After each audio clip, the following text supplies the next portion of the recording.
Thinking about the GHS and the prestige associated with the name, wondering if it is truly an icon of excellence or just the figment of their egos? Pause, think about it with intentional thought, and consider where we go from here. Stay tuned and hear what the Rev'd Beryl Higgs, Iris Dillet Knowles, and Anita Bernard, ODCMG. You know, we got to put all of them names and things in front and behind because they've been through the GHS. We want to hear what they got to say about what generated so many persons of excellence. Something to think about with Dale Happy Knowles. What we think, we become. What we radiate, we attract. What we imagine, we surely can achieve. Let's change the narrative 242. Welcome to Something to Think About, ladies. How you doing? Pretty good. Good. Great, Happy. And yourself? Awesome. Well, I know we're going to have an exciting session this afternoon, considering I went to QC and you're all from the GHS. You had money? I guess it's two different classes of school altogether, according to my elders, which I have to be respectful to today. We can't show anything. You went to the white college. No. I was a little bit younger than that. Okay, but that's the history. They were the first. Yeah. They were the oldest. But, they were the oldest high school, actually. Yeah, but we can get into all of that. I mean, not necessarily QC, but from the GHS, because whenever I'm in my chat, and particularly the shout-outs to the Bahamas think tank, where there's a lot of suckers in there. And, you know, they think that they're the greatest thing since sliced bread. And then you get the GHSs who will try to set the stage straight. And then the little comets of QC will, you know, try to throw you a little jab, but you sit small. But, you know, I think we have more successful people in the era than most. But, you know, that's for argument for a different day. So, y'all are all special to me in many, many, many ways, and we could have a show just talking about that. And so I welcome you all to Something to Think About with Dale Happy Knowles. You know, that's what my mommy and them named me, and so I got to use it. Yeah. All right. So let's start out by asking the question as to when was the government high school, the GHS, started? Who wants to take that one first? It was 1925. 25. I remember because that was my mom's birthday. Okay, so you celebrated. Yeah, better say, sorry. Yeah. Yeah. Cool. I think I saw somewhere April, that would have been the Easter term, but I can't be too certain about that. But I do know it was 1925. Yeah. Okay, and so 1925 in the Bahamas, we'll touch on that in a second, but where was it situated? In Nassau Court. Nassau Court. So that's Nassau Street. Nassau Court. No, Nassau Court. Nassau Court opposite British Nassau Court is opposite the British Colonial Hotel. Oh, yeah. Sorry. Yes, right by McDonald's. Yeah, right. Through there, right at the end. And on the eastern corner from that used to be the Ministry of Public Works, if I recall. And then as the school expanded, they had to rent a building just before you got there on the left, on the east side, a 2-story building. Yeah, the American building. Yes. That belonged to one of the lodges. Yes, it did. Yeah, right. Yeah. Okay, so all of that was the school. Okay. Yes. So like how many students would have been in the beginning? Gee, I don't know that far back. Okay. Well, initially in 1925, they only took in 25 students. But by time as Beryl and I entered in 1950, they took in 50 students because we had 2 classes. Yeah, seemed like they were We had, going with the year. Well, when I entered, I think, well, at least they had formed two beginning classes, form twos, because we did not start in form one, we started in form two, and that yeah, two, I understand, was for a reason, because there was such a long list of students who wanted who you know who were denied entrance into GHS because of limited space. And so we then had to uh, do our studies within 4 years to write the yeah, Cambridge Senior, whereas the right, other high schools, they went 5 and 6 years, okay? But we had to start in Form 2 up to Form 5, all right? yeah, Awesome. And I started government high school January, I think it's 3rd, 1955. Okay, so you were And by then 55. they were taking in two classes at a time, which would have been like 30 in each, 25 or 30 in each. So you So were coming in when Iris and I were leaving. yeah. yeah. I Yes. remember, weren't Beryl you and our I, Girl Guide leader, Pardon? Beryl? Weren't you one of the patrol leaders? Oh yes, I was very Yes. involved with the Earl guides and the Ranger guides. Yes. Okay. okay, So me I too. don't remember Iris, but I remember you. Yeah, Okay, she was too small for you to remember. Yeah. okay, I would have been too small for them to remember. we were all little ones. Little ones? Yes. Okay. Yeah. Yes. Yeah. But I know. As a matter of Cool. fact, the Guardian had, at that time, even before I entered, um, children who performed well on the entrance exams. I think both in New Providence and the Family Islands. Family Islands, there were 4 scholarships granted each year. I was one of those 4 in 54, when I started school in 55. But and at that time, they gave the parents, I should say, £10, 10 per year. Okay, that was to pay for your accommodation, etc., while in New Providence, obviously living with relatives. Okay. So, The ten so you pound came from the family island but then? that the was 10 Yes, pound I was ten a that was was Family the Island school scholar. fees, the 10 pounds. That's the Pardon? Nita. school fee. What's that? £10 That 10 was the was the school school. fee. That That was the was the fee as school well. fees. Yes, for those But who didn't get a scholarship. Yes. Yeah, no, we because who paid £10 10 a year. Yes, right, but right, we yeah, as scholars, we didn't pay a fee. We were paid £10 10. So our you probably parents. had to pay that to the school.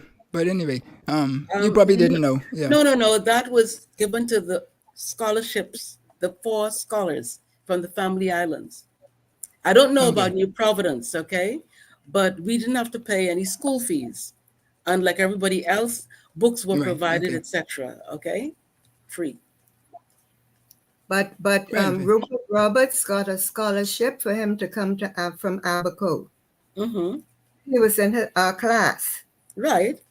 and he got a scholarship to come to a government scholarship for Yeah. him to come to Government High.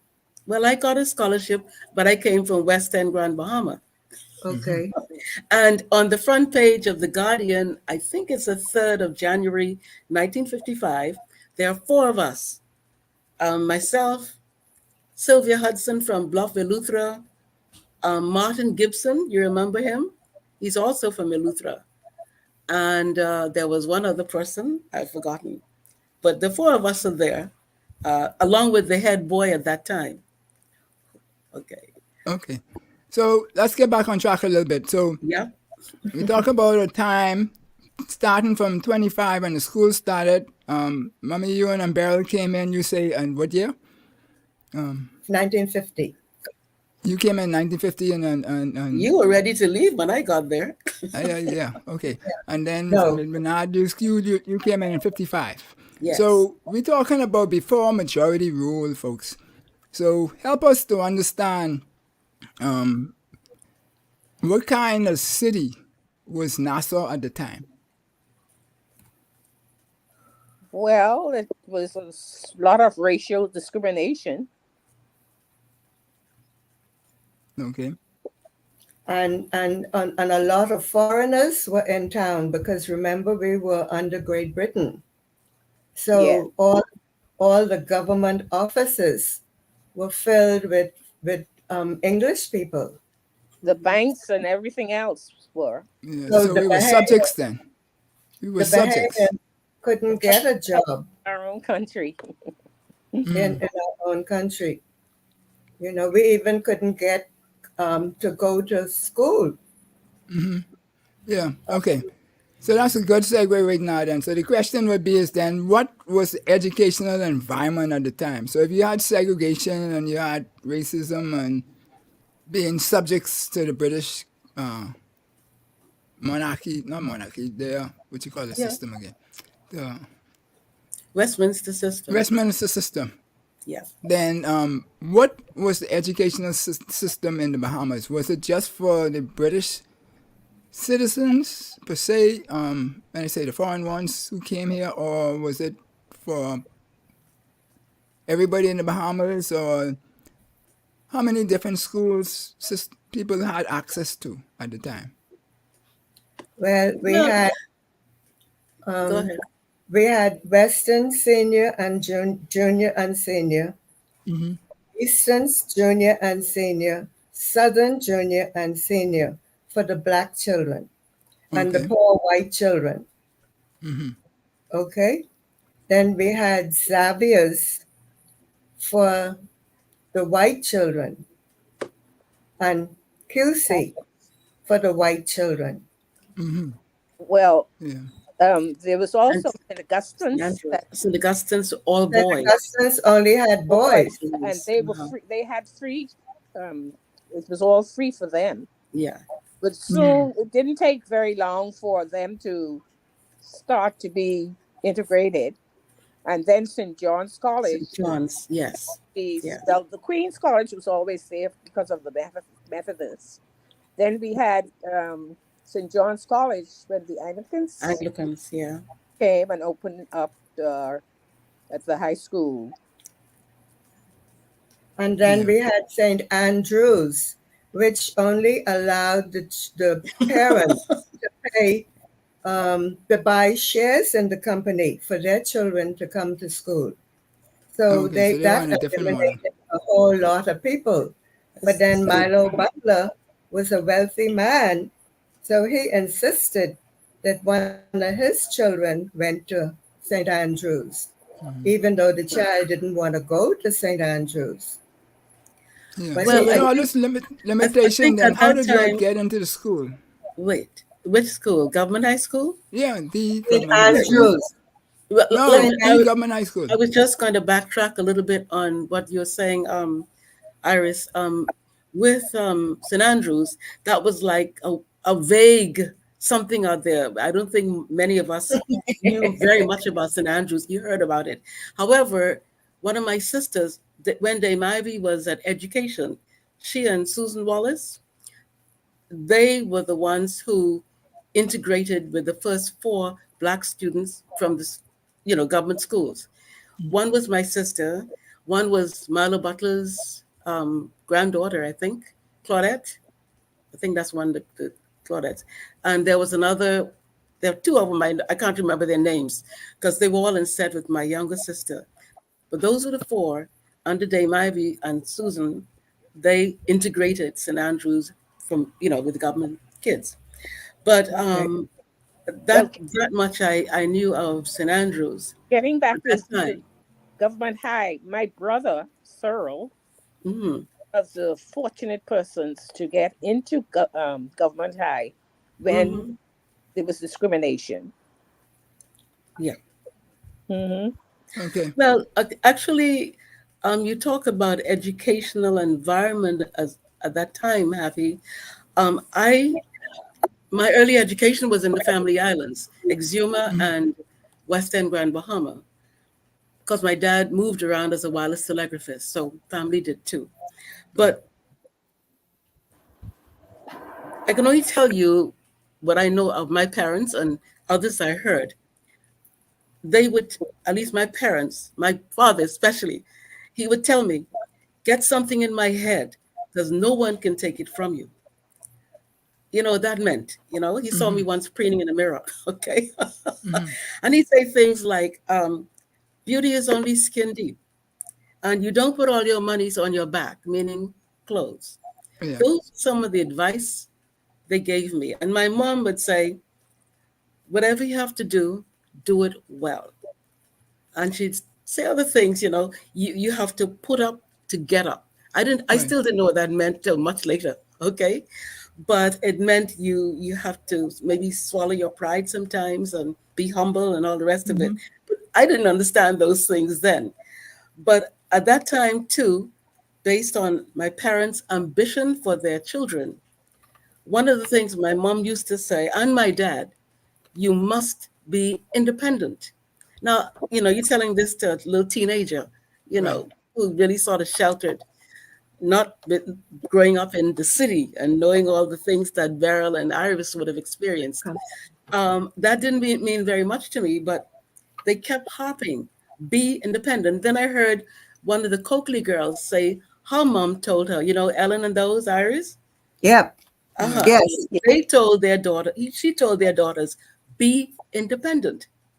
And what that meant was later down, you should be able to stand on your own 2 feet, support yourself. And that meant you must have adequate level of education to have good employment. Basically, Right. my dad So wanted all of his daughters to be accountants. Ain't none of us was. yeah, right. I So and think that's a good thing, right? Because then you wouldn't have done what you did.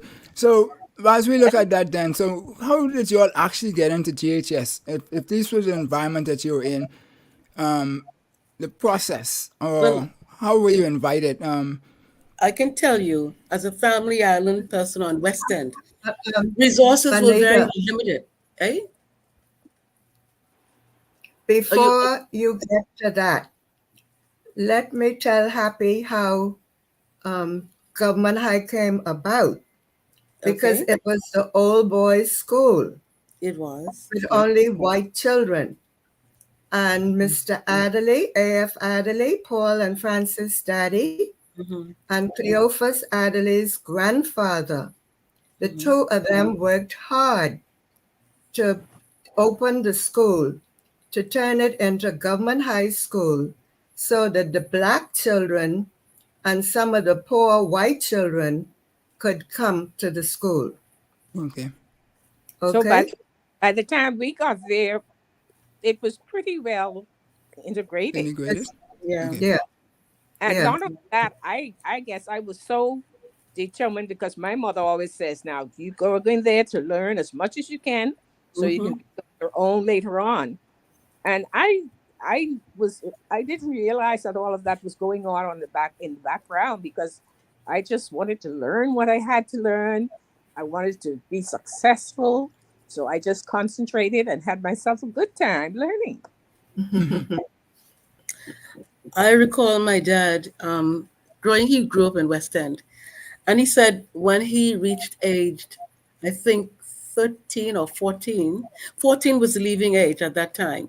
But the head teacher, kept him on because he was bright.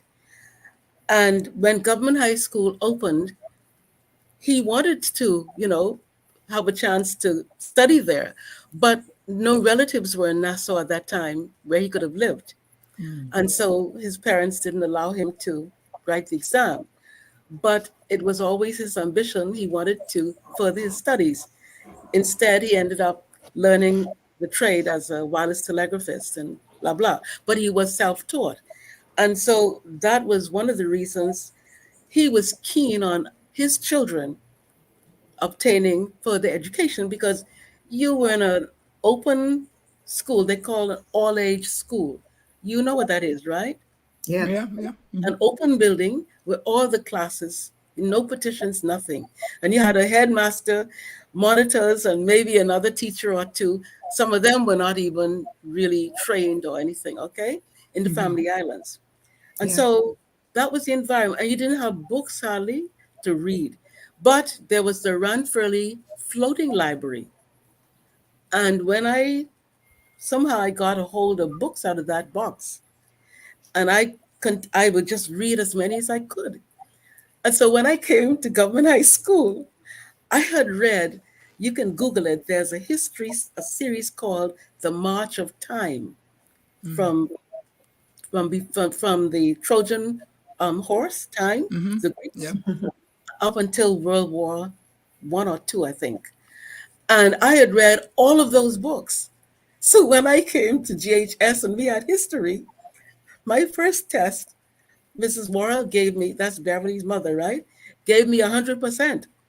And Dr. Peggs said no student could get 100%.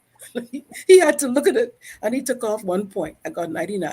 But it's because I had all that background before coming to government high school. And so I guess it was because of my parents, and there was a teacher who was interested as well in his nephew, getting into GHS. We didn't know, that didn't mean anything to me, because what was GHS? Nobody told you anything about it, okay? Just the adults knew this. And so he taught us, he took us through some of these IQ books to familiarize ourselves. And so I came to Nassau with Mom. And at the end of the day, I told Mommy, oh, we had 300 questions and I missed the last 3, but I know all right. Well, that was our limited view of things. But it turned out that I must have done well because I was given a scholarship. And that's how I came.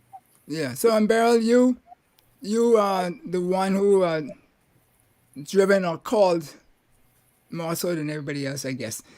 How did it make you feel to be accepted into the school?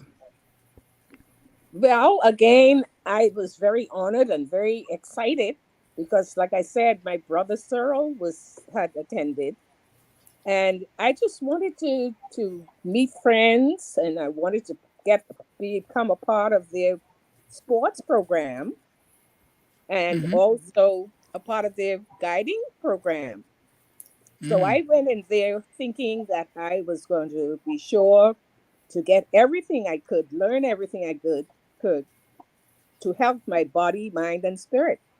So I was very active in Montague House at the school. I was in Nassau. And softball and track. And then, of course, we had some wonderful teachers. They were very keen and very interested that we learned. So it was a joy learning for me. Cool. Yeah. So it didn't cross your head to get big or nothing like that, because people say GHS people get big egos. Well, I guess I was oblivious to that type of behavior. Okay. Because that's not how I was brought up. And being a part of the Girl Guides Association, that's not what we were told. And also being into the church school, those things never occurred to me. Right. Yeah. Go ahead, Mom. You see, Happy, adding to what Beryl is saying, I'm coming from another perspective, from the Family Island background. Right. And there was that kind of an attitude towards Family Islanders too, where we were sort of looked down upon by the Nasuvians, okay? You mean like how we look at Haitians?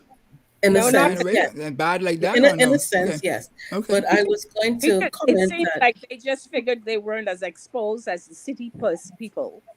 Yeah, no, I understand what's the difference. There was that attitude, okay? Yeah. But yes, I was very active in sports. I was captain of Nassau House, by the way, and also prefect and head girl, along with Winston Saunders, who was head boy at the time. And we were the first head boy and head girl to make our speech in the new school on Poinciana Drive. Wow. But another thing is, you didn't, in terms of deciding what you wanted to do as a career. No, we ain't getting there yet. We pause that for now. Okay, all right, pause that. I was thinking of the education, you see? But go ahead. Yeah, no, but that can throw monkey wrench and plenty things. So, IDK, Mom, but Happy, when my parents went to school, they they were, I don't know where they went because they didn't have schools in the family islands. Yeah, My they did. Under the mother, tree. Yeah, my they did. mother grew up in Cupid's Key, Mm-hmm. and Daddy was born in Long Island, but he came to live with his grandmother when he was 4 years old. Mhm. And the two of them, they told me that they only learned to read, write, and do arithmetic. That's the total sum of their education. Yeah, that So that was about standard. Yes. that Daddy was born in 1900 and Mommy was born in 1902. Right. Okay. Okay, So so this we was come a long way. long before our time. Yeah. We come a long way. Well, in my Cool. time on Exuma and West End, nothing had changed from when my parents had attended schools in those islands.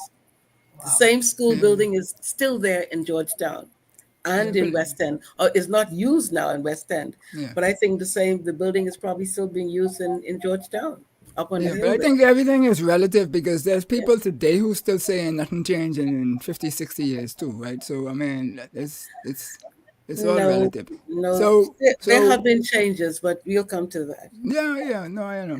So folks, you're watching something to think about with Dale Happy Knows, and if you have questions and comments or you want these young ladies to answer, do post them, and we see one or two posted We here wish. already, which is Chandra Higgs Hall is saying y'all are looking good, and Oh, so forth, and words of wisdom that I hope we're talking good.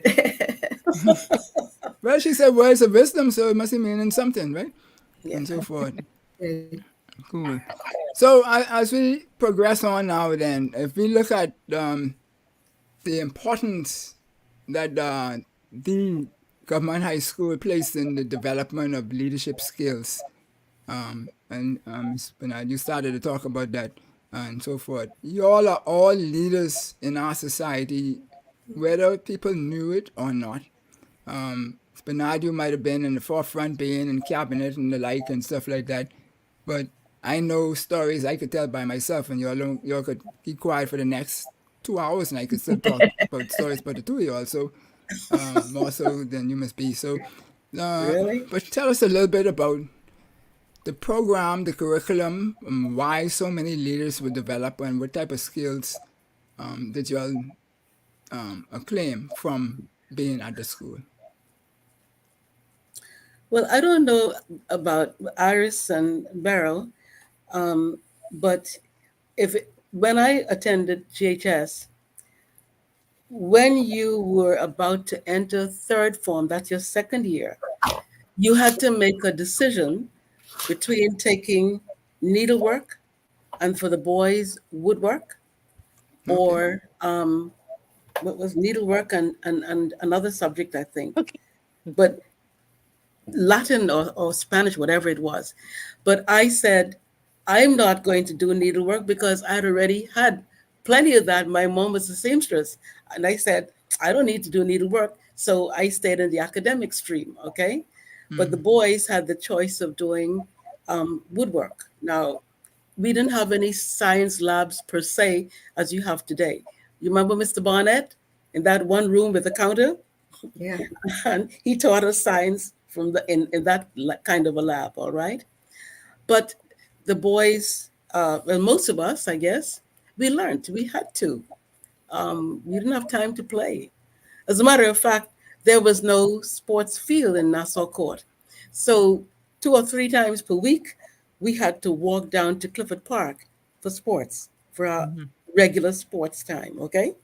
It was for the girls, basketball, softball. For the boys, soccer, and what did they do? Soccer and something else. The Cricket. boys. Baseball? Cricket, yes. Cricket. Okay. But soccer was So the most popular. we went to the Priory to play basketball. Yes. No, Remember we back- went to, you know, where Went they down on the sports ground to play softball. yeah, well, you know where the Girl Guide headquarters is, and Yeah. where they do the cars just opposite, that's where we played basketball. Okay. Okay, we had the Prairie And we Ground. did softball on Clifford Park. Yeah. Okay. Yeah. We played softball at Clifford Park, Yes. and we played basketball at the Prairie. Oh no, well, in my time, we did basketball on the Yeah. court down there. But y'all did things other than just academic scenarios, right? So that We No, did no, the no, athletics. no. Happy. When Beryl and I were in school, they didn't do anything other than academics or play sports. Yeah. And Girl Guides. Yeah, and Girl Guides. And Girl Guides. Yeah. So that's how the three of y'all got in Girl Guides and for life. Yes. Yes. Yes. Marjorie Davis taught us Latin, and Yes. she You also remember was in charge. Kenzie as well. And Sorry? C.B. Bethel taught us Spanish. Yeah, right. And he used to call us some mean names sometimes if we didn't understand. And Beryl, what were you saying? I never forget being called tonterías. I won't tell you what it means. But anyway, Yeah. well, it really means donkey, right? But Yeah.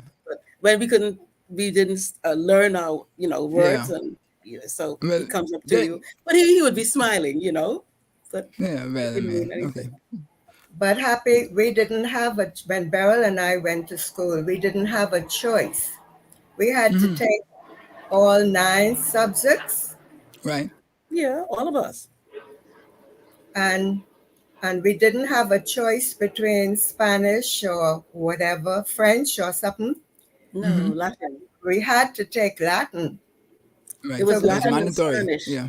We had to take all 9 subjects, Yeah. and we had to pass all 9 subjects when we took the Cambridge examination.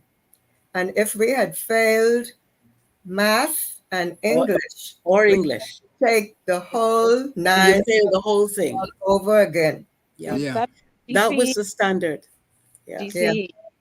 Yes. Well, now they call it GCE. We also had to take the Royal examinations. What was it? Royal Typing, the secretarial course. Yes. Yes.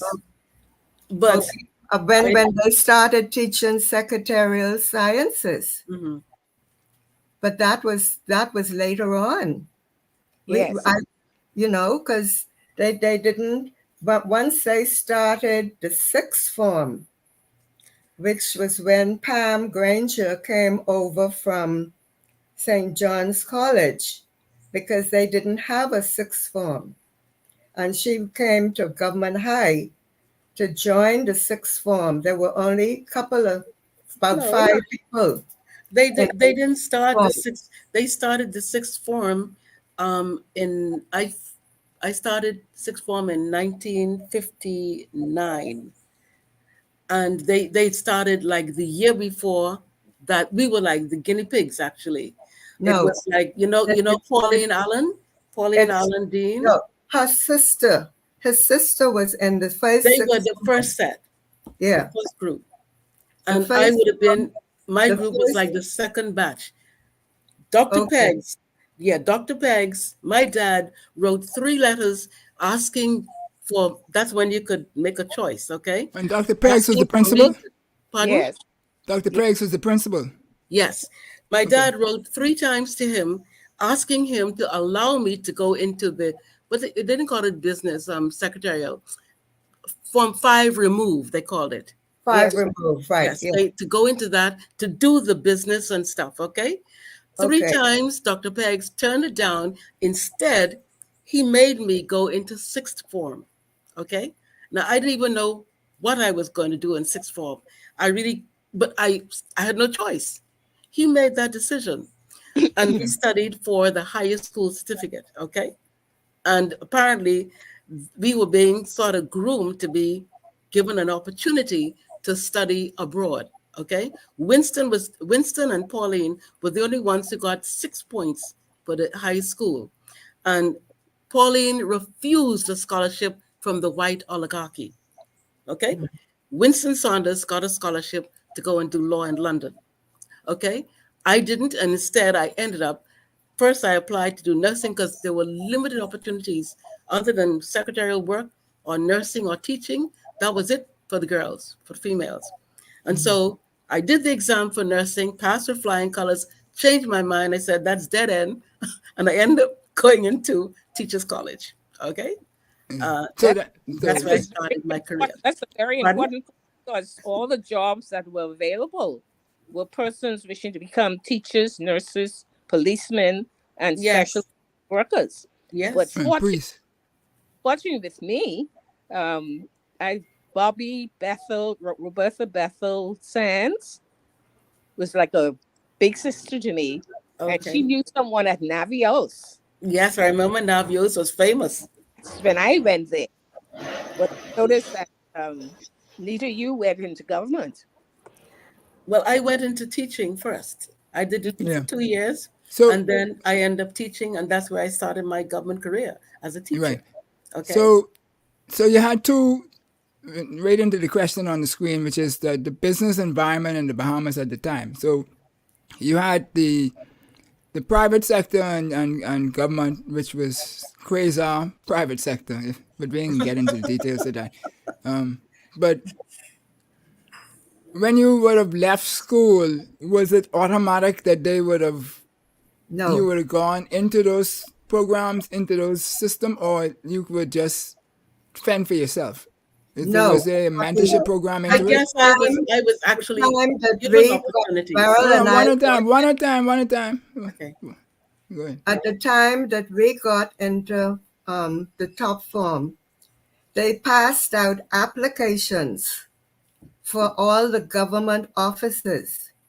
You filled it out, and they handed it back to you when you were graduating to tell you where you had to report to, what government office you had to report to, what day and what time. And you were only there as a clerk. Now, I didn't complete the form, and I didn't hand it in because I wanted to go off to school to study, continue my piano studies. So I never completed the form. Yeah. You were rebellion. But yeah, I did hear that people who went into Form 5 remove, they were the ones who, the best ones were sort of selected to work as clerks to ministers in the government departments. People like my sister and all those, okay? They end up doing that sort of work. But I did not go into form remove. So I had no typing and shorthand and business skills at all. So neither did Beryl and I have any of those skills because they only started that class after we had left the school. Yeah. Okay. But also by the time I graduated, we had a new headmaster, Mr. Davies. Okay. And it was during his time that the new school was built. Okay. As a matter of fact, the school was designed as a 3-story building. And the government of the day said, no, we're not going to give you 3 stories. You only need 2. And before I even finished sixth form, they had to build 2 buildings at the back to accommodate students and labs and so on. Kind of short-sighted, right? But that was the time. And of course, whoever the government was at the time, I had very little knowledge because we didn't talk about those things. I'll tell you one thing. It was election time in Grand Bahama as a child. And I recall hearing my father and others discussing politics literally in whispers. And we weren't allowed to listen in, okay? It was like a big secret, all right? Voting time, that was, I came here in the 50s, okay? So around that time, before I came to Government High School. Yeah. So I didn't understand anything about politics at that time. I just heard the whispers and I knew they were talking about something to do with voting and so on, but I didn't know what it meant. All right. So, Beryl, what were you about to say? Yeah. And I was more like you, Anita. I was not involved in the conversations. Nothing. No, we were not. They were grown-up conversations. You kept your mouth shut. But fortunately, But then I thank my fortunately, mom very God much for. me to take shorthand and typing. So I was well advanced. That's how come I got to go directly to Navios as a secretary, as Yes. administrative assistant. That's how come my sister ended up at Ministry of Works working for a minister. I think it was Wallace Whitfield at that time. Um, but I always wanted to because in modern times, here it is, we got to use a keyboard. I never learned it. Okay.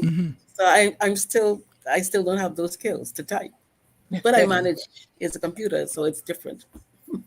Yeah, well, I thank my mom because she never made any conversation or any party or anything in our house off limits to her children. And so we learn more things than we probably needed to learn, but we learn them and we use them now today to But move it us was, forward. yeah, but it was interesting when I entered the teaching field. Um, One of the things at that time was one of the rules, and that was enshrined in general orders too. You were not to ever discuss politics. Okay? This would have been in the early 60s. You were certainly not in your class. Okay? And you were not to even give any inclination as to what you might have thought about politics at that time.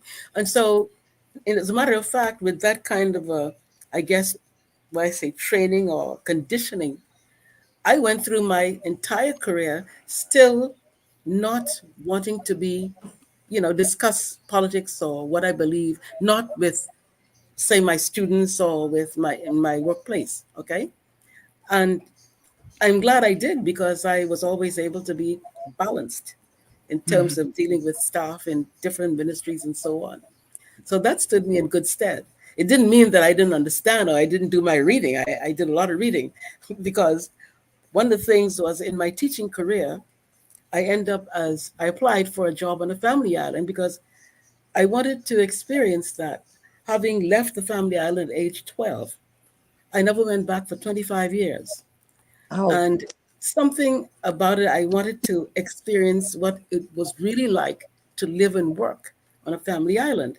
And so I was given the position as the principal of San Salvador High School. And while there, um, you know, I guess all of my education and whatnot had to be one of the things, the first things that happened, I better go to this first. Um, my first summer home, I think it was the election time. I come back to Nassau for summer, and the janitress, one of them, called me to say that the commissioner had given them a letter saying that their services were no longer needed within a time frame. And so I spoke with them. I said, no. I said, education didn't say anything to me. I don't believe that. I said, now you report to work every single day until I get there. And they did. When I got there, first thing the commissioner, he actually followed me home to say, now, we did this so and you are not to interfere. I said, well, is this, and he said, we follow general orders. I said, well, could I see general orders? Because that's another thing. Everybody heard about general orders, but we couldn't see this elusive book called General Orders. Anyway, I said, could I have a look? So he gave it to me, and I spent the evening that night. I read from front to back, and I couldn't see anything to support the action taken against these poor, uneducated people who were working as janitors and janitresses. And then I figured out, this is politics, and they get this letter, it looks official, they stop working. And in general orders, if you don't report for duty within 2 weeks, or say you're ill or whatever, you automatically fired yourself. That was the principle on which he was working. That was my first real sort of, what should I say, I opener. Yeah. experience. Okay. Yeah. And Beryl, we're Anyway, losing I you. won. I Yeah. won the case of my people, well, my stuff. We're losing you. throughout You're getting the ceiling and not you. Yeah. throughout my experience with government high, fortunately, I was not uh, knowledgeable about all that in the background. So from what I got, I'm just thankful that I made a lot of good friends. I was always trying to be the best I can be, and it's just this wonderful, wonderful um, time there. And I realized that it has helped me throughout my working life and throughout my entire life to be the best that I could be and to help to be a good person helping out in our beautiful Bahamas. Yeah. Well, for So me, tell us how some of the people who people of excellence who we don't talk about in regular society. I mean, we talk about y'all three all the time and so we forth, but do. who are some of the persons who would have gone through the school and achieved great things in their space and maybe not in the public eye all the time, and so people could get an idea of why a school of this magnitude was so important at the time, and why maybe even the school, some of the things that the school did should come back. Yeah. So who are Well, some of these people? like I say, Roberta, Bethel Sands, persons like Kerr and Ruth Maycock, Okay. persons like um, uh, those who were in charge of uh, the Girl Guides Association. But of course, we all know about Marjorie Davis. And, Yeah. these are, people like Catherine Cartwright Tricot, Yeah. persons like But Dorothy. but all of these people have been honored by Government High School. I Catherine, believe Happy's talking about anybody else Right. who Catherine, Yeah. who should be honored, who Catherine, should who was involved, kind of thing, beyond the norm. Yeah, well, I find it interesting, Happy, because when you talk about the GHSs, um, and who may not be known, the trouble is most of them made names for themselves. You know, the public regarded them highly for whatever work they did, whether was in medicine or teaching or whatever it was. Okay, um, a government. Okay, and don't forget now you had all like people like A.D. Han and all the rest of them. They were the leaders. All right, they went through the system, government high school. Okay, but So I then mean, name many some of the many of people then, so people would know that they actually went to GHS then, seeing that it's the same people oh who yeah, already known. Yeah. oh yeah. Um, Gee, there, Miriam the Wares, Mrs. Ware was Yeah, a teacher and it just at, say the at wares. Western Junior. Well, one of her sons, Roger Ware, he is a doctor. Well, he's a neurologist in Washington. Not Washington. In Washington. What's the hospital called? The university there. Anyway, he is a specialist. And not only that, for years he held the chair at the university hospital there for physiology. Sorry, Neurology. neurology. Okay. Mhm. And he's still there. We're about the same age. I think he's about a year older than I am. He is still working, last I knew, and he lectures. Of course, he produces his journals and stuff, but you don't hear of him because he's not been working in the Bahamas. Okay. Of course, he visits, and he'd be amongst his colleagues at the time. But he has distinguished himself in the U.S. You can Google him, Dr. Roger Ware, and you'll see all the background there. Okay, but he's a Bahamian, all right. So But too you was know that Reverend Emmett Ware. Ware, Okay, right.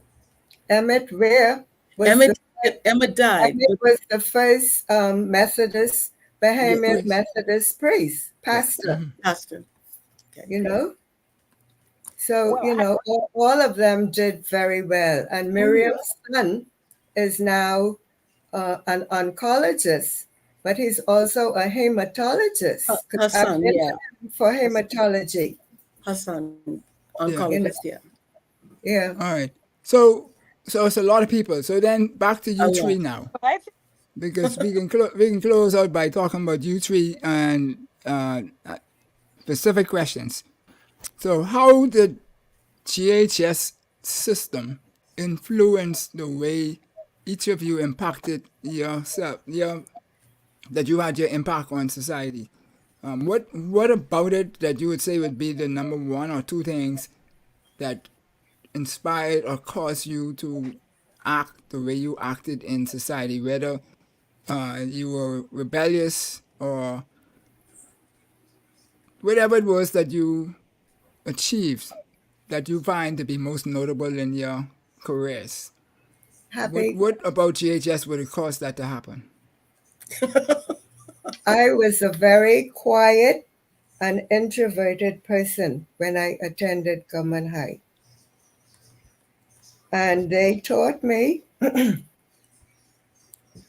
I would call myself a back shop worker kind of thing.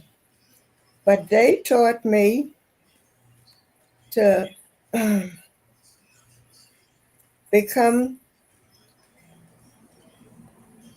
to stand on my own 2 feet, to pay attention to my education,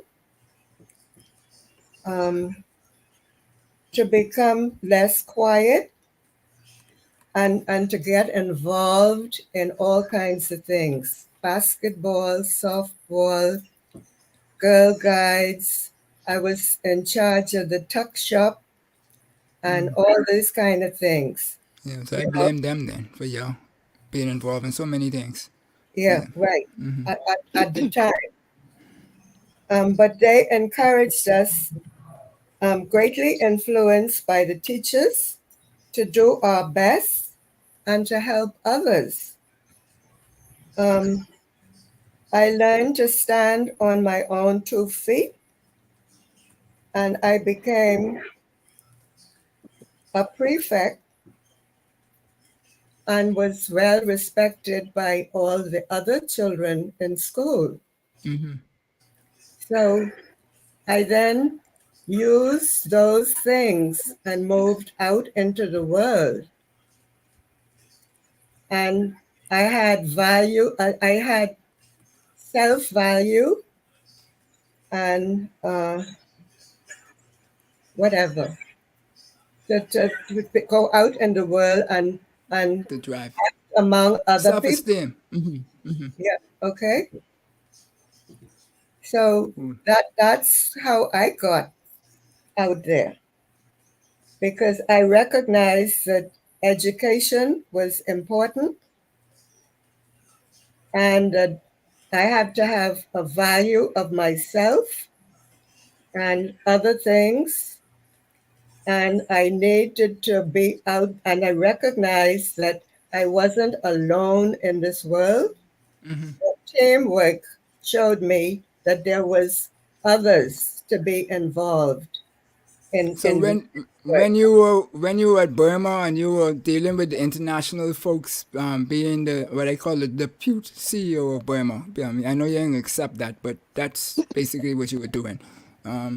Burma Oil is the company that we know now as Equinor, whatever you call it, down there in South Riding Point, Grand Bahama. That's where the terminal is. But when the foreigners were treating you like you were something that you sweep under the mat, then it's this training that you got from GHS that allowed you to stand up to them. Right, exactly. Plus my parents. Yeah. Because my father had told me, nobody is better than you, and you are no better than anybody else. Right. So I wasn't going to allow them to walk all over me. Okay? And so I went to Swindon at the time because we were employing all of these people from from Great Britain and Europe, and they were coming here to the Bahamas and having, culture shock. And the doctor was having to send them back home. And I went over there and I told them that, we had to pay their way here. We had to get work permit fees for them. We had to get residential fees for the wife. And then we had to pay the way back And now we had to turn around and pay for another set of people to come. You know, so they need to take all of that into consideration when they are hiring the people, and they had to interview the people, their families, as well as the person that they wanted to bring to the Bahamas. So Yeah. you know, it's that kind of story. When I was at Burma, you know. Okay. And Beryl, you sat up. What you saying? Sorry?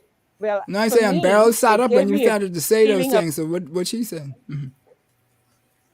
Go ahead. I said, for me, it was a feeling of when I was admitted there, but it provided me an opportunity to compete with the best. And it, it's instilled in me a lot of discipline. It provided good friendships and attitudes to help and to be kind. And being it so well, I learned how to treat other people well and to help when I can.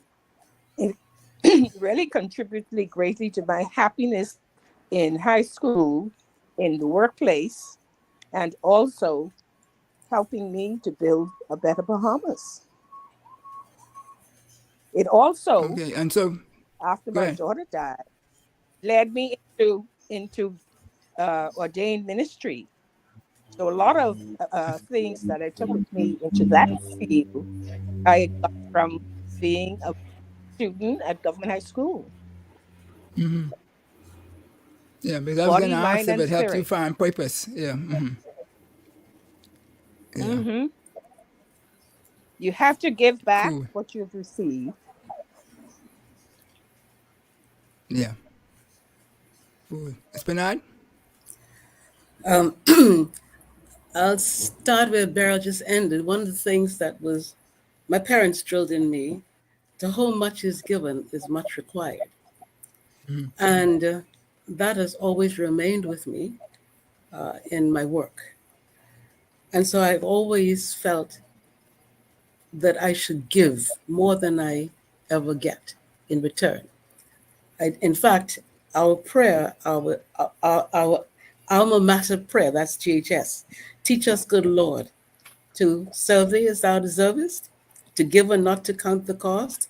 I've always carried that in my heart, and I've tried to live it, as well as the Girl Guide laws and the promise.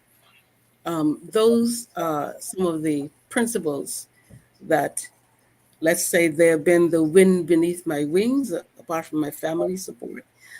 And one of the things my dad also said, a good name, how do you put it?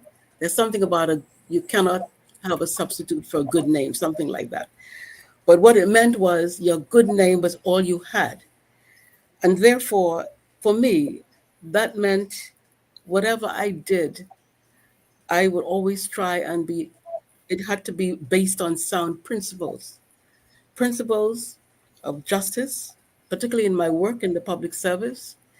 I tried to be fair at all times. As a matter of fact, I'd say a little joke here. A minister once told my daughter, he saw her, he says, I know your mother. He said, nobody likes her, but I say this much, she's a fair lady. I wouldn't tell you who said that. This is recent times, okay? But I took it as a joke, all right? But to me, that was a compliment. I couldn't, it didn't matter to me. I would always stand up for what I believe to be right, not just for Anita Bernard, but in the sight of God. And Right. that, even though I've, over the years in my work, I paid the price many times because, if I don't do what certain people wanted me to do, then, you get penalized, eh? So I made up my mind that, I will stick with my decision and I'll face the consequences. And I did that many times in my career. And I never regret it. Yes, I suffered sometimes, but it didn't matter to me because, as far as I'm concerned, I did what I believed to be right, particularly for the person who might have been affected in whatever it was. And so, yes, I would attribute that to my background, my education, and the kinds of uh, my involvement in the school, like in Girl Guides, um, in sports, being the captain of my sports house, Nassau, being a prefect and a head girl. All of those were leadership.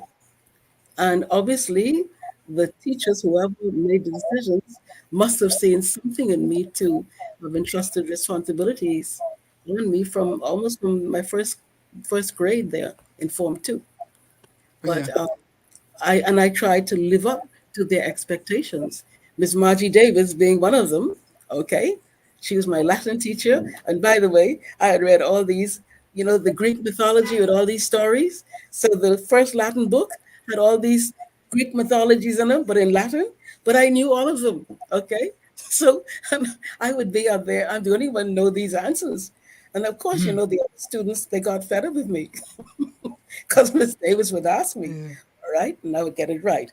But all because the Ranfurly books, okay, Yeah. that I read, that was my only resource before coming to government high school, and my parents, who had high expectations, not just for me, but for all 10 of their children, okay? And all of us went through high school. Dad was the only breadwinner. Mommy had to do sewing and whatnot. Of course, she was at home to look after the children. So, and I was a second mom. So that was my area of responsibility too. I had to help out with the family, with my siblings.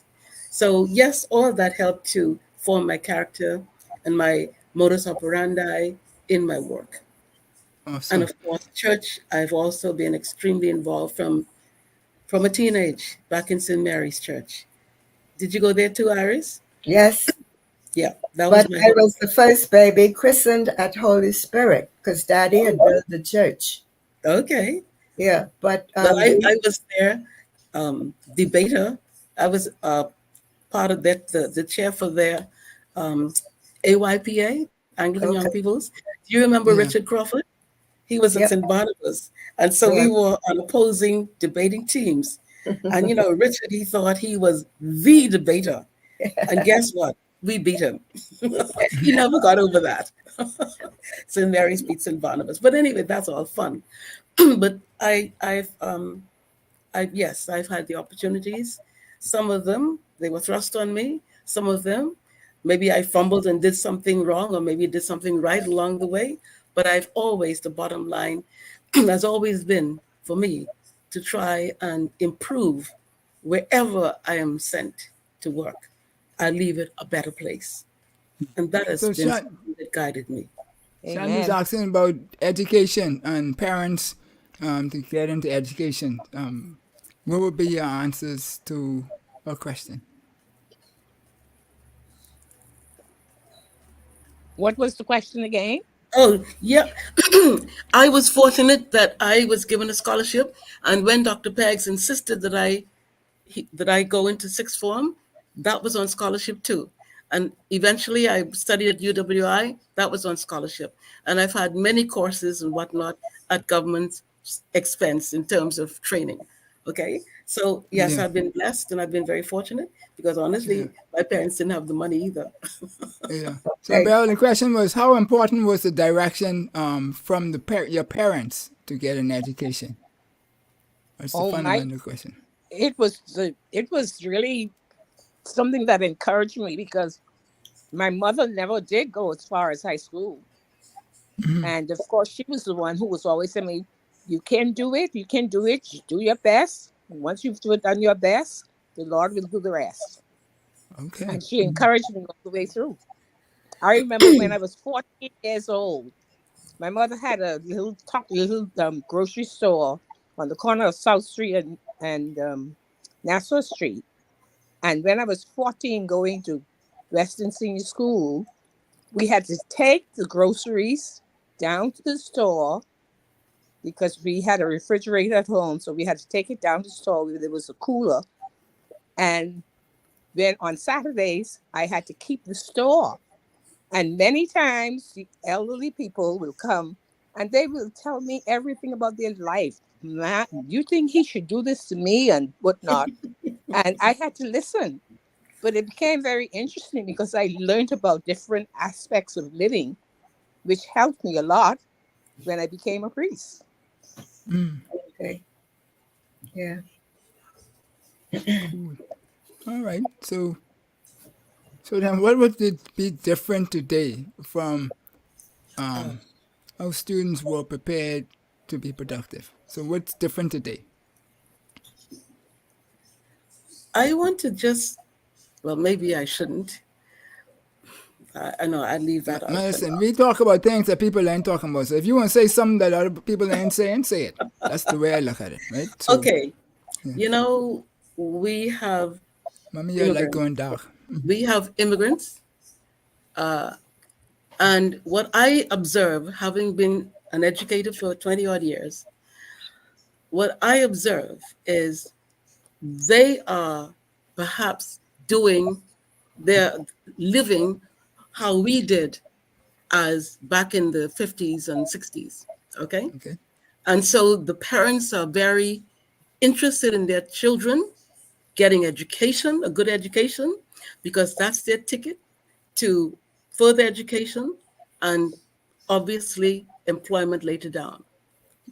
However, our own people, it seems to me, our parents and the children have taken for granted what we have in what we provide in our educational institutions.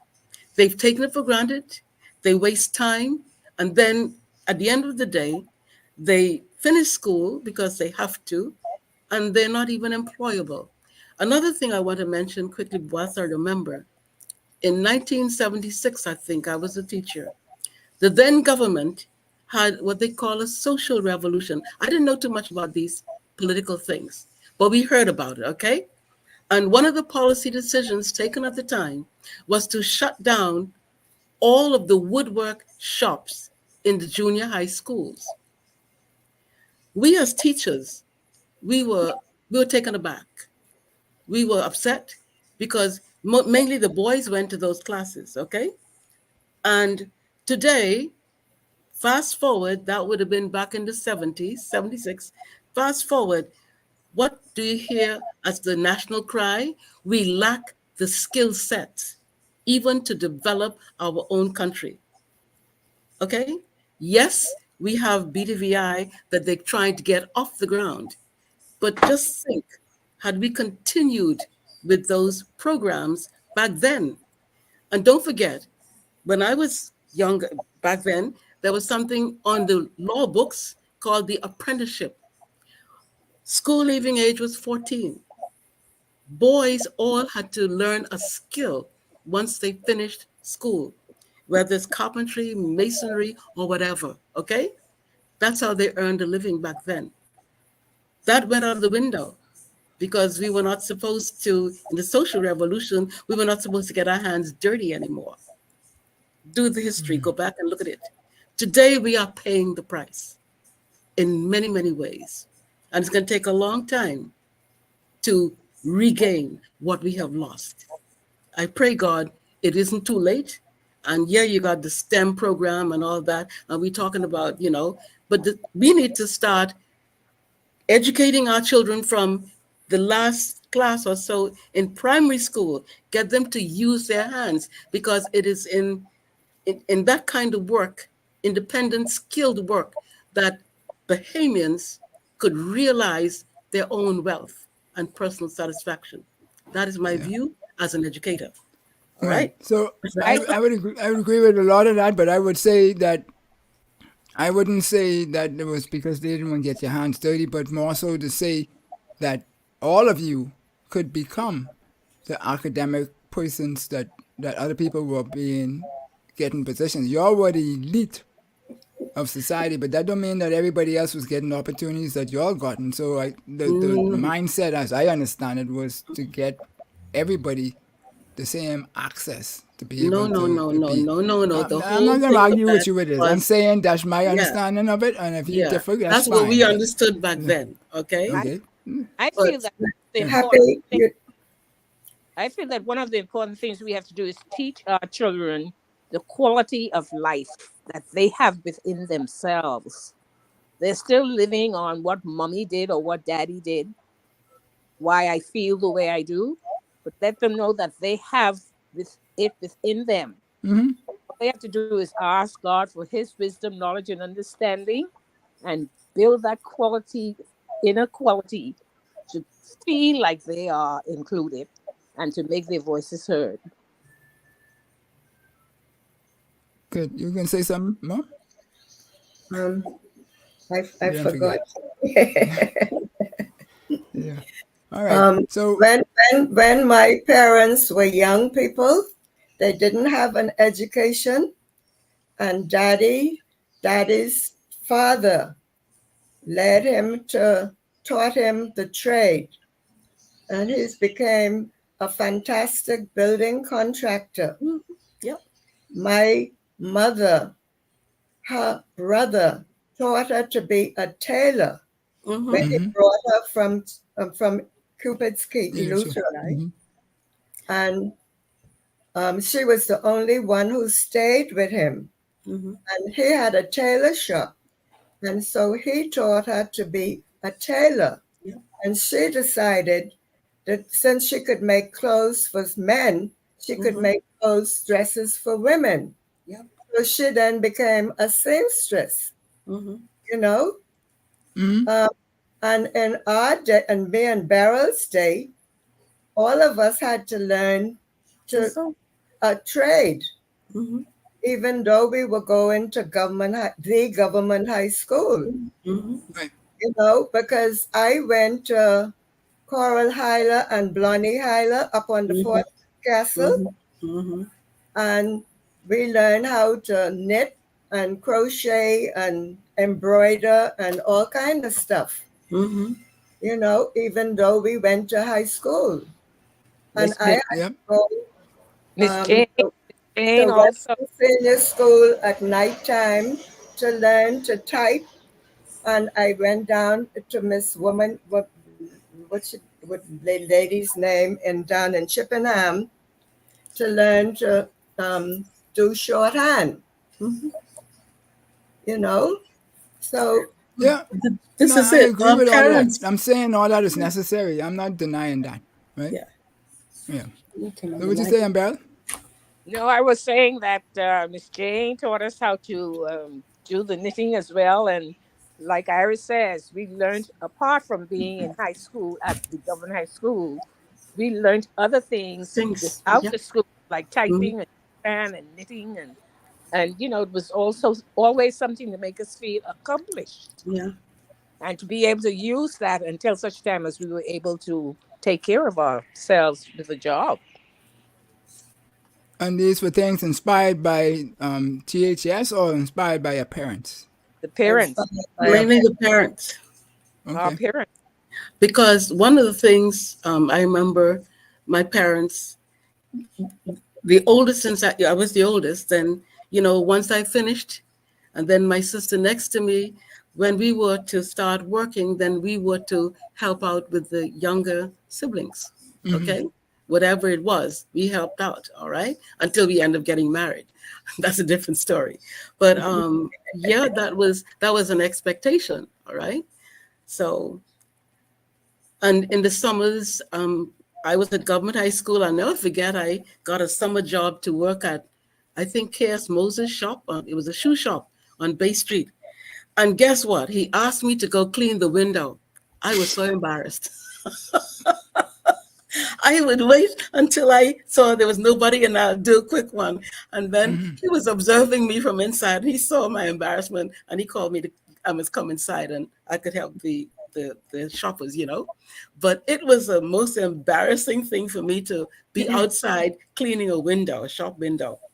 Yeah. But yes, So you do it. when was this change made? When the school went from being, I guess, better to say open, instead of it just being by an exam and only an elite crew was able to get in and be from 25. I know the school moved to 3 different locations. I don't know if it happened in alignment with those things or is it something else? The change came in It's 1973. 1976. In Yeah, 73, I was, yes. when we became independent. After the election, 76. Yeah. And I sat in that meeting. Sorry? I feel that the change came when they moved out of Nassau Court. No, we were down at Poinciana Drive. I finished Poinciana Drive, and I was a teacher, and I was asked to be the coordinator for the curriculum for the BGCSE exams. So I was at headquarters, and at the time it was being discussed, I was invited to the meeting to do notes, okay? And I sat there, and I wouldn't say who all was there in that meeting, but even then, I thought, I didn't think in terms of the ramifications, but something about it disturbed my spirit deeply. And I asked the question afterwards. I said, well, what will happen to our school? What do we regard that as our school? And most people after that, what they said was, because there was this long list of students who couldn't get into government high school, they were going to change the school from what was really called an English grammar high school, okay, into a comprehensive secondary school. And not only that, they built that prefab building where it is now, okay, and they moved government high school from its location on Poinciana Drive out there where it is now. And, I don't know whether it's the environment, I don't know whether it's the teachers, I don't know what to say, but for some reason, it seemed like the behavior of the students, the pride that was there in wearing that blue and white, that went out of the window. And once I drove by, and kids coming out of school, and the boys got the pants halfway down their hips and things, that could never have happened during our time with Dr. Peggs as the principal, or whoever it was at the time, because they were strict, they were disciplined. And we as students, we had to be disciplined, okay? Otherwise, you could have been expelled or suspended or whatever, right? That was the way it was, because it was a long waiting list to get in there. So I saw the change myself. I was in education, okay? I didn't switch out of education until 1980, all right? And so I observed the change with the government high school, and it seemed like all the discipline that we grew up in, that conditioned us, molded our character back then, that disappeared, okay? And I don't know what it's going to take, and I pray God that they have the GHS old scholars, and they're trying to see if they can bring back some of that, what is part and parcel of what they regard as the GHS. But then there's much more to it than just a uniform and even behaving. There's much, much more to that. It has to be a desire to build, to grow, to educate oneself, and to build one's country. That has to be the bottom line. But Anita, Great Britain decided that they didn't have the money to continue to do the examinations, to monitor the examinations of the Cambridge senior exam, junior and senior exam that we took. And that was why the government just changed it. And they had Marjorie Davis working with the Cambridge people to come and develop the BGCSE. Yeah. And it was Ms. Davis who asked me to do the coordination of that BGCSE. Okay. I was there. Yes. What happened was the Caribbean too, they also used to do the same system, but long ago they changed their exams, their national exams for high school, okay, to CXC or something like that. And so what it is, the exam papers are still prepared in London, in England, okay? But the monitoring of them and for the exams themselves, that's done locally, all right? And of Okay. course, there has to be great security with the exam papers that would be, mailed to the country, all right? And we've had incidents of, the integrity of the whole thing breaking down, but that's been changed, hopefully. Yeah, the national exam, but I see a lot of kids are doing very well in some of the schools, and I'm very proud to see kids getting up to 12 and 13 A's in the BGCSE, okay? Unfortunately, I didn't see the same happening in government high school. That's what I'd like to see, okay? That was in the private schools, okay? QC, SAC, I think St. Andrews, St. John's, whatever, but I did not see GHS in there. Maybe I missed it, but I didn't see it. When I can see them rising to that. I was impressed at the Phoenix Awards ceremony they had. They have a nice band, good music and all that. Yeah, they can dance, but yes, I'd like to think that they could do much more than that. also they had them escorting us, and they were so polite and so friendly. Oh yes, I saw that. And I said too, there's hope. As a matter of fact, I was lost walking on campus, and a young lad, I guess was a student, he came and he was polite and he offered to assist me and escorted me to where I was supposed to go. Okay. And I said, and I thanked him, and I said to myself, well, hopefully that's a good sign. So some of them, but maybe a lot of them are not there yet. Okay. And there's just too much violence in our schools. That's another story. Yeah, that's very much a different story altogether. That's another story. From violent environments. Yeah, it's a big 1976. issue. Cool.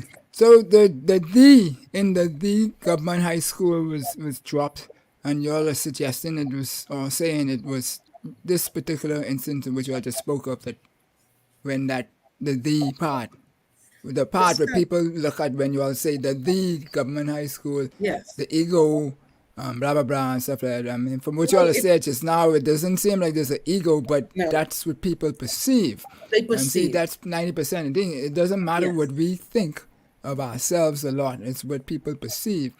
And so I wanted to have you all on so we could talk about these things, so we could help people understand why these things were in place, and not necessarily that it's an individual person trying to beat their chest or the like, and so forth. And so how was this change actually perceived by the people, the general public? I know how it is seen now, but at the time when the event actually happened, was it? The Mixed. The government of the day, especially Cecil Wallace Whitfield, who was in charge of the Ministry of Education, they decided that they had to put in a whole lot of schools, additional schools, other than the 6 primary schools that I named, the general schools that I named, and the high schools. Right. So they built a lot of schools to be able to allow more children in the Bahamas to be able to attend school. Okay? So, yeah, you mentioned Wallace Whitfield. I'm glad you did, because this will sum up, in a sense, the attitudes around what happened to GHS and all that. You know, the 2 schools, Uriah McPhee and the one on Wolf Road, the air-conditioned school. Stephen Dillet. The one without windows and doors. Yes, and air-conditioned. Well, Wallace Whitfield was education, I think. And he said his philosophy was, you take the children who are, say, in the lower classes, okay? And you put them in an environment, air-conditioned, and give them the best. And he said that would impact their overall character and so on. That's why those two schools were built like that. Okay. Yeah. And I can't say if any research was done to prove it, but his thing was give these lower class people the best, and that will inspire them to rise up, to become better people. Well, one of the biggest things with that was the fact that why it didn't have any windows, because you could have air conditioners and still have windows, was because his view was that the windows, having windows, the children will look outside. And so if you don't have windows, then they will have to focus on what the professor, the teacher was teaching, etc. But there's schools of thoughts on both sides, and there's studies that show that these different things mean different things. Yeah, learning, but I don't think it was that the windows. But I'm not asking that. But I mean, that's what you think it is. I'm saying that's what it is. The view was. No, it wasn't that. The windows would have reduced the efficiency of the air conditioning. That's part of it. I'm an engineer. I understand all of that. And also, by the way, wait a minute, it was to accommodate a special teaching technique where you had the students were like in groups. They were not in regular city. But all that is a part of it, right? All that was a part of those. I think the Montessori school method of teaching. Okay, that all of that was involved in those buildings, the design of those buildings back then. Yeah, no, part of it. But like I said, what I said was true. I know that for a fact. So anyway, but the bottom line is there was a change and there's a fall off. And we need to get back from the fall off across the board, not just the GHS, but across the board. Part of it, I think, is you all spoke of earlier how everything was fed into the working environment. Today, that's not happening. My view on it is that the corporate citizens don't do enough in the schools to help sponsor schools and so forth, so you could get a better grade, a product coming out of the schools. But I mean, we live in a society where certain groups of persons don't want to spend their money. They are very much risk averse at issuing their money. So, and so forth. But I've asked you all a lot of questions, though. Tell us now in a summary, what would you all like to say to the public that you haven't said on this line of questioning that you would wish the public to know about your experience and journey with the government high school? Well, I thoroughly enjoyed going to government high school at the time. Happy. And it made me the person that I am today. And all the things that I've been able to accomplish. And I don't see that happening in the schools today because I don't think the teachers are the same, the children aren't the same, the parents aren't the same, that they don't have the right attitude towards education, you know?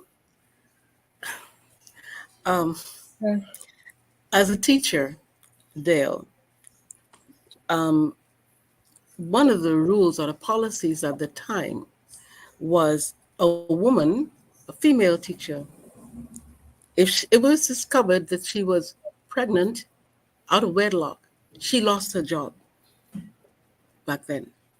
Okay? There was some years later, there was a big hurrah in the newspapers here about a woman, I can't remember the full details, but anyhow, it was some maybe extramarital thing, whatever it was.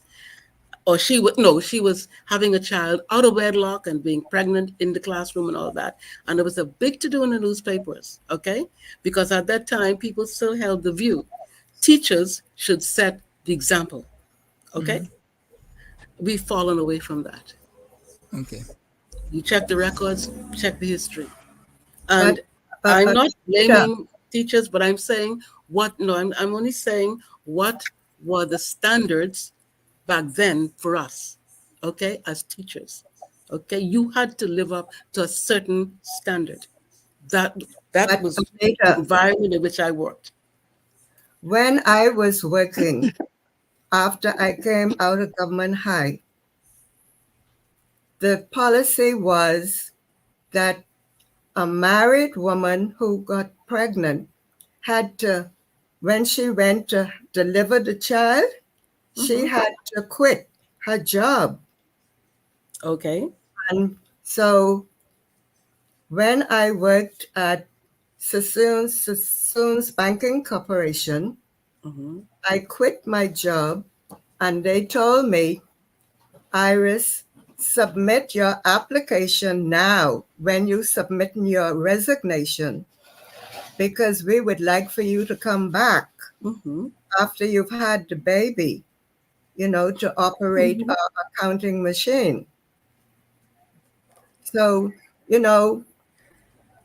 I'm just saying that to say that there have been rules and regulations in the past about pregnant women. Even and Navios was private. who were married,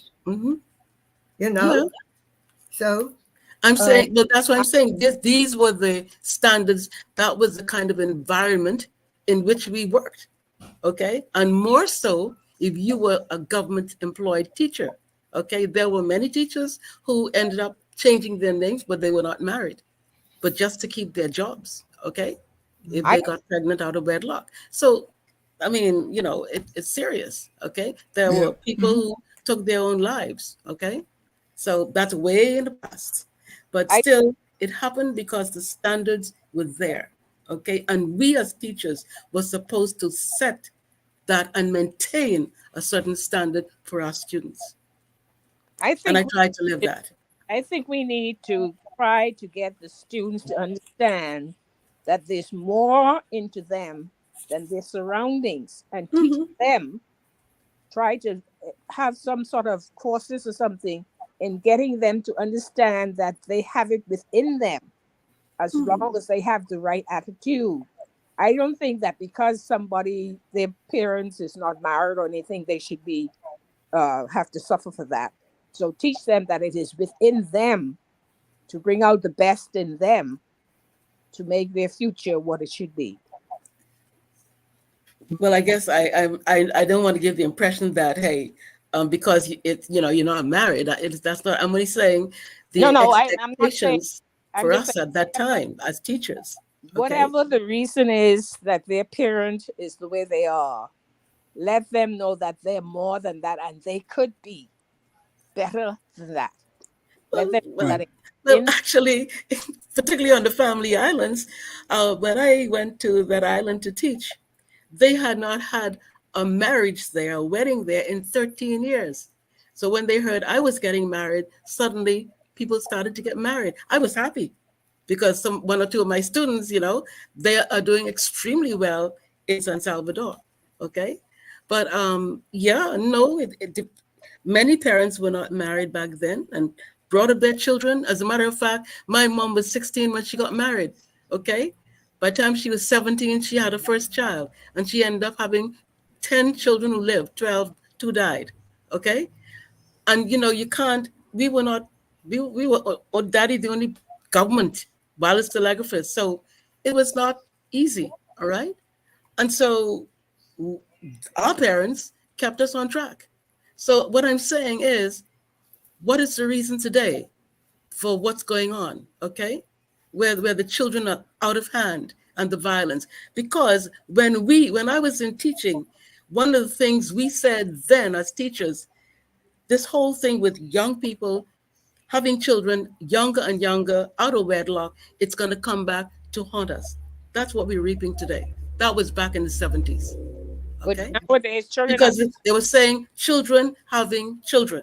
They had no kind of not able to train their children. Not all of them, but it seems the majority. That's what we're reaping today, Beryl. We're also reaping the thing, I should say the kickback from the internet. Come on, and television. We had no television back then. The television we had, you had snow, okay, from the antenna. All you saw was the white on the screen. So you didn't watch TV. So we didn't have those distractions. Okay. Yeah, what I'm saying is, in spite of what is going on around them, and this is where mental health comes in. We have to get them to realize that there's more in them that can help them than what is going around them. But who's going to do that? Don't forget the saying, the hands that rock the cradle rule the country. Yeah, okay? Don't forget that. Well, so let me just add this one little piece there for you all, right? Yeah. I think there's a good book that talks about the fact that it's the parents who are responsible for the children and what they're moving forward. And so everybody always looking for somebody else to do something instead of looking in the mirror. Right? When we look in the mirror, then we realize we could do so much and more. That so much adds up with everybody else so much, and then something gets done. Yep. Yeah. That's right. Cool. Anyway. Yeah. Well, it's been great. It's been good. Our history is the tapestry is teachers and friends who helped us through college. Yeah. But I mean, the biggest thing is we talk about leadership and what the GHS did for leadership. But one of the things with leadership is that you have to adjust. And if we don't want to adjust, because we want to keep things the way it was or how it was, but we gotta apply what it was to how things are now, so it could become effective, right? And those things have to happen. And along the way, in our society, we have a tribal way of doing things where we affix to Saxons or Valley or PLP or FNM or Anglican or Baptist or whatever it is, and then we just go. It goes on. Whatever somebody says on one side, we run down the road with everything they say and don't even figure out whether it makes sense what they're saying, so forth.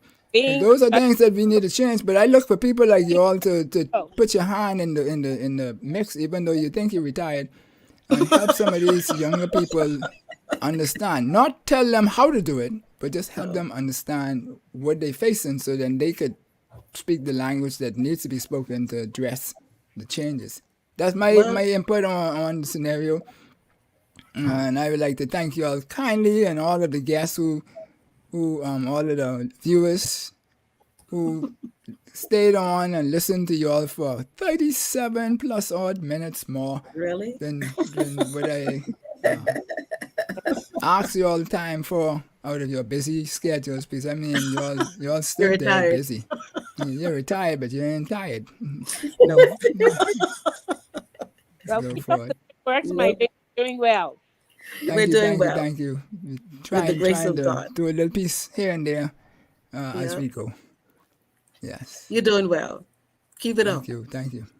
Yes. Don't forget to say good things and smile at somebody who looks like they're in despair as you go on your days from day to day. Oh, yeah. And so, thank you kindly, and don't go too fast. Stay right in the backstage, because I can talk to you for 2 seconds when we finish. All right? Oh, okay. Good. This is new. Yeah. So, thank you, people, for listening and watching Something to Think About with Dale Happy Knowles, and I hope that you found some value in listening to these 3 young ladies here with all this wisdom in their head. Great nation builders, all in different lights. Some are still quiet and some are still boisterous, but that's how life goes. Everybody has a little bit of variety, which makes the spice of life. And so before we go, we know that there was one more statement. I'm thinking, it's a thank you. Yes, I always receive the thank yous. And thanks. Make sure I hit the like button, the share button if you found value, so that other people will get a hold of this message here today and share it with all your students and whoever out there, and we'll move forward. So we'll be back, same bat channel, same time next week with another inciting conversation with hopefully somebody who is actually doing something great with young people and so forth. So see you then. Enjoyed the show? Then subscribe to us for more educational and inspirational content. Ring the bell so you never miss a show. Let's change the narrative 242.